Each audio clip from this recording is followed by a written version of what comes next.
Alam niyo ba ito mga boss? Magandang klaseng manok to. Wala pang talo kahit isa. Wala pang katalo-talo. Walang kasugat-sugat. Hindi ko pa nilalaban kahit isa, siyempre. Pero isa pa akong manok. Papakita ko sa inyo.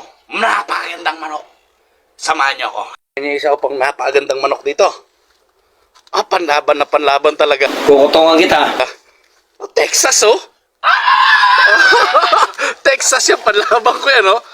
Sa mga gustong bumili ng panlaban ko manok dyan. Napakaganda, napakalupit. Tingnan nyo naman, putang na balingkinitan.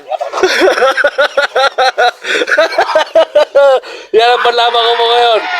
Sa mga gustong bumili, kontakin nyo lang ako. Napakaganda klaseng manok. Tingnan mo naman, panlaban na panlaban, oh. Nagwawala. Hoy!